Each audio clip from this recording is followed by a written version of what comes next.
Hello everyone. Thank you for joining me, Rina Wehbe. I'm second author on this paper and I will be presenting hybrid pointing for touch, switching between absolute and relative pointing on large touch screens.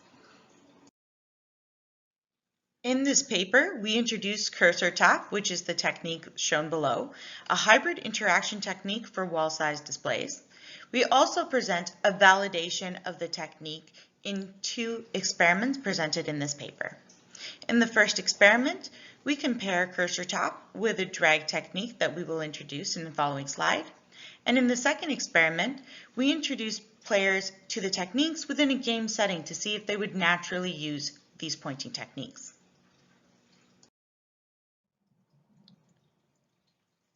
Reaching digital objects on large displays can be difficult because large displays are large.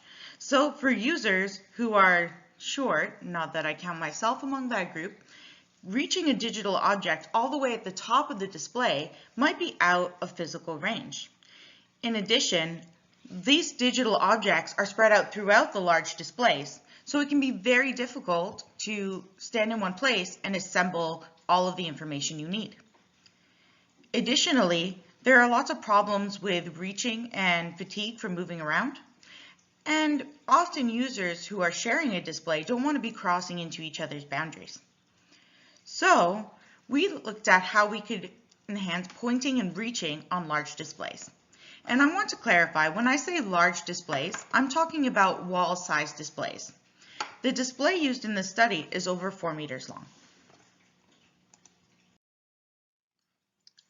Some background. User comfort while reaching is something that we've been looking at for a while. We know that Shoemaker et al. In 2010 had a study where they looked at the twisting and the turning in order to reach objects.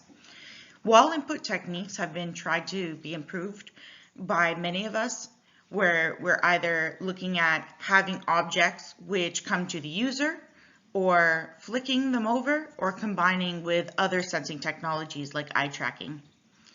We also want to make sure that when we drag and drop, we're continuously able to drag and drop despite any bevels or discontinuations to make it feel like one large display when we're tiling multiple screens. An important piece of related literature is Forline et al.'s 2006 paper on extended and absolute relative touch interactions to large displays. The hybrid pointing paper by Forline et al. In 2006, which inspired many of the techniques in this paper, was designed to support mode switching. The technique uses a pen input and takes advantages of the affordance of that display. The device tracks the position of the pen even when lifted or hovering above the display. The interface can also follow the user.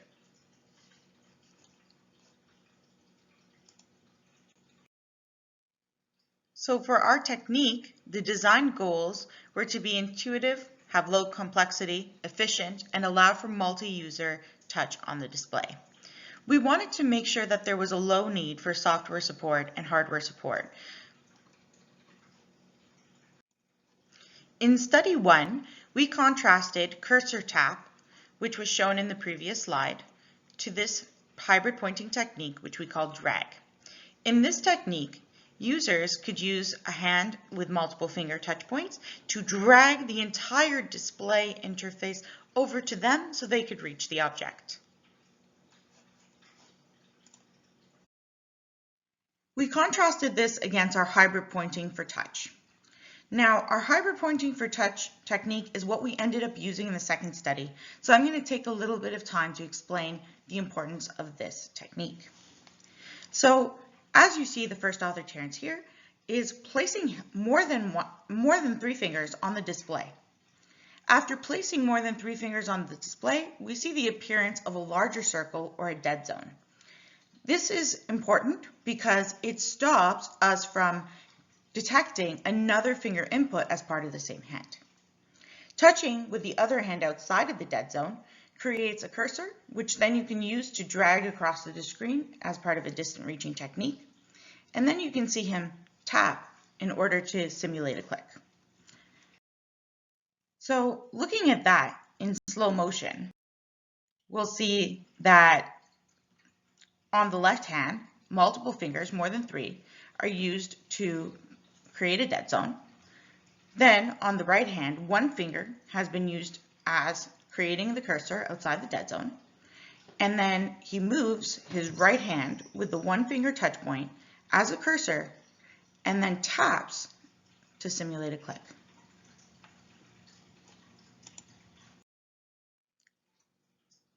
Both experiments used the power wall at University of Waterloo. The power wall consisted of 8 different displays tiled together. Over top of the displays, there is a clear overlay, and on the border of this overlay, we have the touch apparatus consisting of one-dimensional array of sensors around the edge of the screen. Touches are detected as shadows on the infrared lights. This is a very affordable way to create a large display, but does have some setbacks, which we discuss in the paper. So again, the purpose was to evaluate performance of techniques.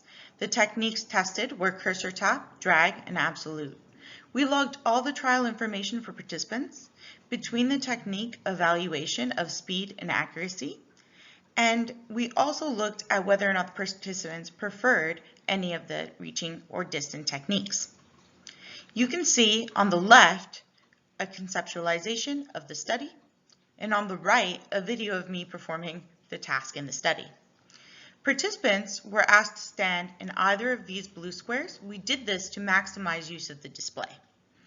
While standing in these squares, they were asked to either use absolute or relative to acquire the red target. So if you'll see here, I'm using a long reaching for the red target, but when it is closer to me, I will use the direct interaction technique. For experiment 1, we looked at learning, error rate, technique by width and distance, selection time, and subjective ratings from the user. We were particularly interested in mode switching between absolute and relative, as you can see on the right-hand side top figure. Users generally used absolute and relative based on the distance they were from their targets.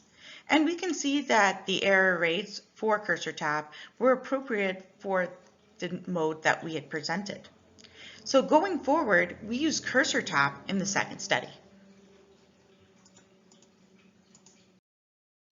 So where experiment 1 served to validate the technique, experiment 2 asks, will users use this technique voluntarily in an open-ended setting? We use a game as our open-ended setting because it increases the ecological validity of the study. Users could choose whether or not to use absolute or relative reaching tools within the game.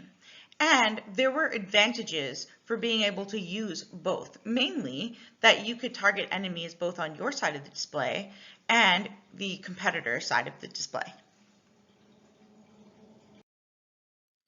The game is a Space Invader style trope with 2 players. In the game, participants are tasked with defending Earth from invading enemy forces. Participants must work within their spaceship or workstation represented by the rectangular areas. Each tool represented a different technique that we wanted participants to be able to use. The Earth here would lose health if enemy dots here were to crash into it. So participants had a cooperative goal, which was save Earth, in both the cooperative and the competitive condition, which differed basically on whether or not the scores were combined for both players or separate for each player, showing which one was the better defender of Earth. So we wanted to look at these different interaction techniques. So each of these interaction techniques were represented by weapons. They're available in both absolute and relative modes. So the first technique is the cannon, which was represented as red or sort of this orangey color. And the red cannon would be tapping on the display. Again, you could use an absolute method to tap on the target or spawn a long-range cursor using cursor tap, one hand down on the display with more than 3 fingers to create a dead zone, touching outside of that dead zone, and then using that cursor to tap on enemies from a distance. The second, the green shield, it represents a dragging motion. So again, it can be used in absolute and relative, and the idea is that for the oncoming enemy, you would drag to block the enemy from getting to the earth. Finally, the blue tool, again, available in absolute, where you can just tap and circle, or relative, where you put one hand down, more than 3 fingers, one hand outside the dead zone, and then circle, created a lasso tool or a black hole for capturing enemies and defeating them. So our main question in study 2 is, would people choose to use the relative techniques or the absolute techniques alone? So we looked at other things. We found no learning effects. For this study, there was no difference between cooperative and competitive for either technique. And we found that people did choose to use this long-range touch mode. Participants only missed a few enemies in general, and we found that we were able to maximize the data without being unrealistically easy in this game format. Most enemies eliminated at distance were using this long-range or relative touch modes.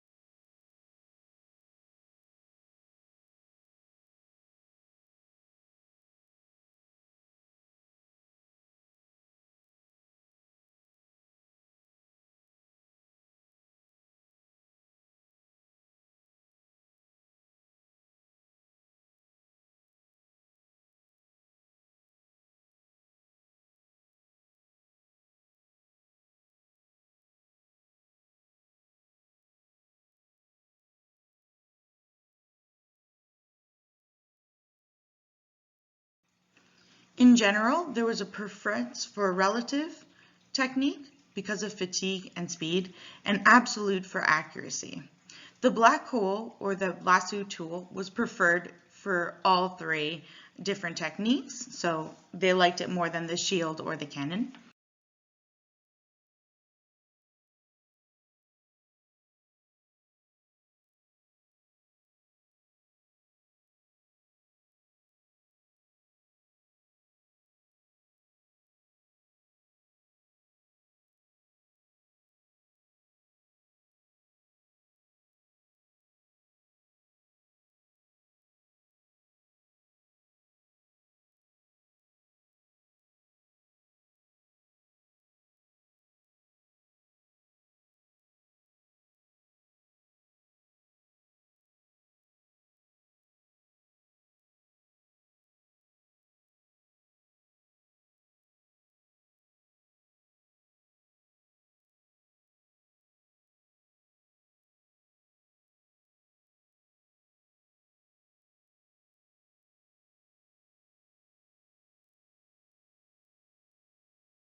So in summary, we present cursor tap, a bimanual multi-touch hybrid pointing technique for large displays that supports absolute and relative pointing. Our combined results from study 1 and study 2 shows cursor tap is an effective technique for reaching distant targets and outperforms standard absolute touch input or dragging the entire display window. Few interaction technique papers present both the closed controlled experiment and an open-ended choice-based task. We believe the results of our second study strengthens our methodology by validating the potential for cursor tap in real applications, not necessarily only in games. Based on our results, we believe cursor tap can be effectively used in large display contexts where both spatially close and distant access to content is required. For example, collaborative applications for visualization or data exploration. Throughout the presentation, I hinted that there was another study which relates to this experimental setup, which looks particularly at the screen real estate and territorial understanding between the players. In this second study, we focus more about the collaborative and competitive environment in which players play the game. Please check out our paper at CHI 2020 for more information about these results.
So you've just seen hybrid pointing for touch, switching between absolute and relative pointing on large touch screens. My co-authors and I, Terence, Dickson, Fabrice, Matulic, and Dan Vogel, are happy to present our work. And also I, Rina Wehbe, would like to say that I'm hiring. So if you're interested in this research, if you liked work on territoriality, or if you're interested in creating immersive computing environments and public computing spaces, I would love to work with you. So please apply. I have postdocs, PhD student position, and always collaborator positions open.